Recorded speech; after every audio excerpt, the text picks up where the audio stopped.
I'm Nikki, and this is 6460, the show where I tell you about 6 things that I love about Star Trek in honor of the 60th anniversary of the franchise. Welcome to episode 26. And tonight, I'd just like to talk to you for a few moments about Section 31, the organization, not the movie specifically. So, as we approach July the 4th, celebration of our great nation, I thought it was appropriate to talk about a secret spy organization. Why? Uh, Because every great empire has to have some portion of it that moves in secret.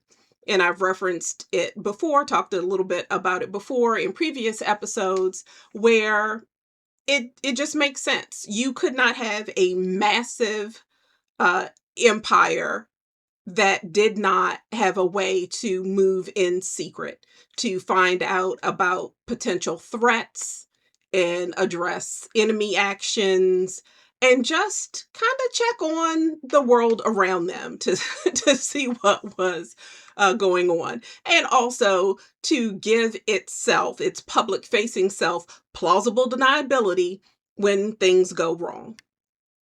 So, just like, the US does things in secret that the general population does not know about, 100% we know that in order to survive, the Federation also had to have a way to move in secret. So, and that was my number one point. Forgot to start there. It's realistic. It is absolutely realistic that Section 31 existed because it's an absolute necessity for any government organization, any government large body to exist. So I talked about all that and did that out of order. out of order. These episodes are getting messier and messier. I want to try and get back on track for episode 27 and do things in decency and order. Okay, so here we are for point number 2 is TOS season 3, episode 2, the Enterprise incident. So Section 31 is not mentioned specifically, but here we have Kirk engaging in some espionage. So the Romulans have this cloaking device, and the Federation is like, hey, we are at a disadvantage because we don't have one. And Kirk sneaks aboard a Romulan ship through some subterfuge, steals a cloaking device. Yay. And of course, Scotty installs it, and now we have cloaking technology. Now, of course, we know later on that there is an agreement where the Federation says, okay, we're not only not going to use cloaking technology, but we're not even going to try and develop it ourselves. That never made a whole lot of sense to me, but it explains kind of canonically why the Federation really doesn't have cloaking technology, because from a practical standpoint, from a military standpoint, that is definitely something that we should have and use. But due to that agreement, we just never did. So it never made sense to me, but great plot device. We're always at a disadvantage because Romulans and Klingons, 2 of our biggest enemies, do have this technology. And you can chat about it in the comments, please. How do you feel about that? Really, of course, because it's a great plot device, but I never really thought about it. Like, that makes no sense from an empire standpoint, that you would give up such a great technological advancement like cloaking. But anyway, number 3 on the list is TNG season 7, episode 12, the Pegasus. So here again, Section 31 isn't mentioned specifically, but there's some, discussion of, hey, we have to do what we have to do. And so although there was an agreement, I want to say it was the Khitomer Accords, but I could be wrong. And I didn't feel like going back to watch the episode to figure out what agreement they were violating. But the Federation took it a step further. not only did they try and develop something that would cloak, they tried to develop something that would phase, so ships could actually phase through solid objects. Absolutely amazing. The It didn't exactly work out because they lost the ship, the Pegasus, and then had to combat battle. Not They didn't have an actual fight over it, but had to kind of work there because Romulans were also poking around in the area.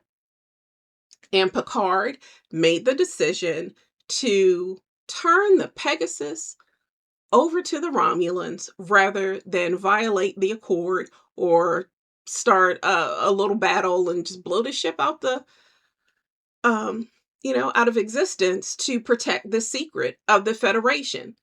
Now, I had some feelings about this, and basically, and don't think less of me, please, dear people. If I were Picard, I think I would have taken the risk. Maybe I would have, fired a torpedo or two at that Romulan vessel, called in some other ships for some backup, maybe, to safely get the Pegasus out. And now I'm sure you're thinking, well, Nick, you would have started a war. And it's possible. It's entirely possible.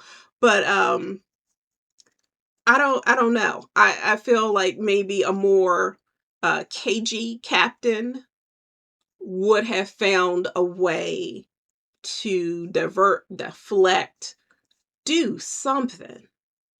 Call in a favor from an Orion trader to come in and start shooting at the Orions. Do something to try and get the Pegasus out without the Romulans knowing. But that's just me, and that's 2020 hindsight, being an armchair writer. But it is what it is. A lot of people point to this episode as being a great defining moment for Picard and his integrity. So let me know in the comments if you agree, disagree. How did you feel about it? So for number 4, again, talking about the secret machinations of the Federation, we've got TNG season 6 episodes 10 and 11, a 2-parter, Chain of Command. Now I'm going to tell you right now, my favorite part about this two-parter is Captain Jellicoe coming in and shaking up the Enterprise. It was absolutely hilarious to me. He came in and he's like, look, I don't care that you're the flagship of the Federation. We're going to run things the way I want to run things. And all of the bridge crew, well, this isn't the way Picard did it. I don't like you. You all are Federation officers. You should be used to discipline. And just because you're the flagship doesn't mean that you get to define how things are done. Follow the chain of command. Your captain says this is the way we're going to run things. Get yourself together and do it. So I just thought that episode was absolutely hilarious to me. And yes, I do understand you get new management and they change things and there is an adjustment period and there's some sense of frustration. But that your captain is off doing something important. So just, deal with it. You don't have to know the details at this point. You're in the military. You understand that there are things you're not going to be privileged to know. Just do your job. Just do your job. That's how I felt about the whole entire episode. But anyway, the point is that Picard and Worf and Beverly have gone off to do some training, to do some secret work for the Federation. But again, I didn't care about any of that. I was too busy laughing at all of the officers just being in their feelings. So, number 5 on my list is DS9. Now, DS9 has 4 encounters with Section 31. I believe this is the first time they are named officially.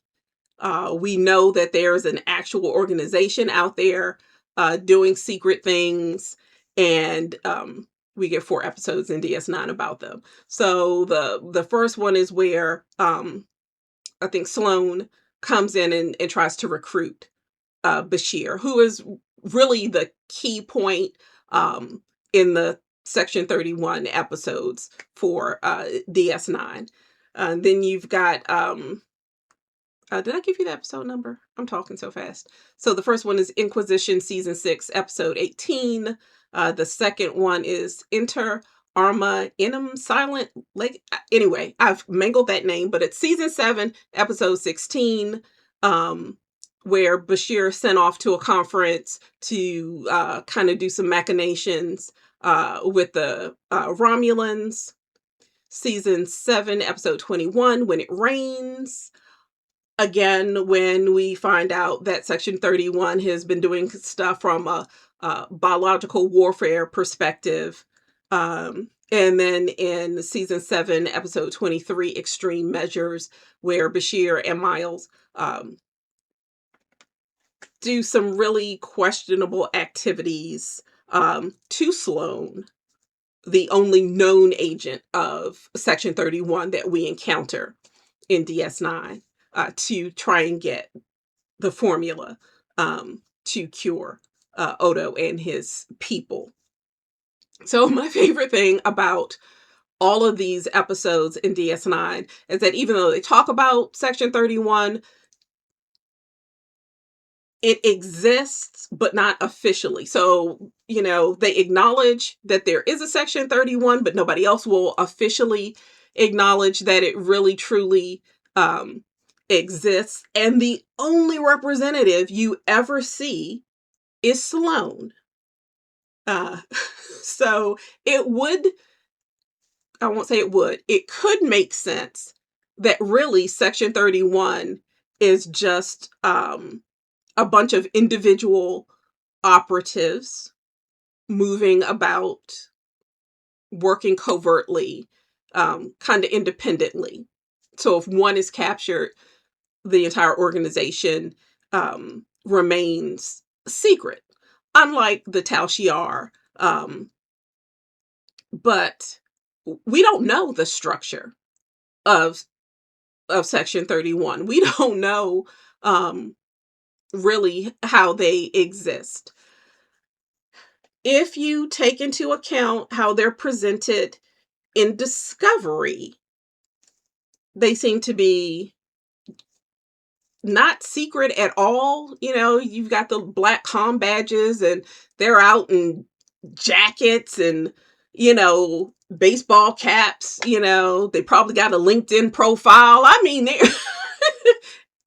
I was not a fan of how Discovery made Section 31 so very public. It felt like in Discovery, everybody knew not only that Section 31 existed, but, could run down to the lobby shop and buy the merch. So that's just my interpretation. Let me know in the comments if you think I'm just overreacting and it was done differently, but they were not secret in Discovery at all. But anyway. And I didn't even have the Discovery Section 31 stuff on my list because I just wasn't a fan of how they were presented. But anyway, here we go. Number 6 is Section 31, the movie. I've chatted about it before. I won't hold you this evening telling you again how much I disliked it, how I thought they just really wasted Michelle Yeoh's time, talent, and abilities. It really felt like, oh my goodness, I saw this old show from the 70s that I used to watch with my sister. What's it called? The Lost Saucer, with Ruth Buzzy and Jim Nabors. It was hysterically bad. And that's kind of how I felt about the Section 31 movie. It was the same level of almost slapstick, goofball, over the top, made for 7-year-olds, bad comedy, bad CGI, bad plot, bad dialogue. Um, it was just bad. Can I say it again? It was bad. Um, but I know somebody out there enjoyed it. Somebody loved it. Somebody appreciated it for what it was. I did not. Uh, and again, I'll just say it again. Section 31 is really great in a lot of books. Um, and I just hope that if we get more Star Trek, that we get more of this secret organization. It's actually secret. More moving in the shadows, more utilizing current Federation personnel, which makes a lot of sense. Again, because you always have that plausible deniability for the Federation as a whole. Oh, we had a rogue officer just run off and go do their own thing. Oh, we don't know why this person decided to come and steal this ship from your experimental station. Oh, somebody got caught poisoning one of your folks? We don't know anything about that. Um, so, but anyway, those are just my thoughts. If you are celebrating the 4th, I celebrate with you and all of the hope that the United States will live up to its full potential and be a beautiful place of infinite diversity and infinite combinations, full of empathy and love and joy and curiosity. And we can do that, our part, to help us get there every day and bring us one step closer to our beautiful Star Trek future. So, friends, live long and prosper. And happy birthday, America.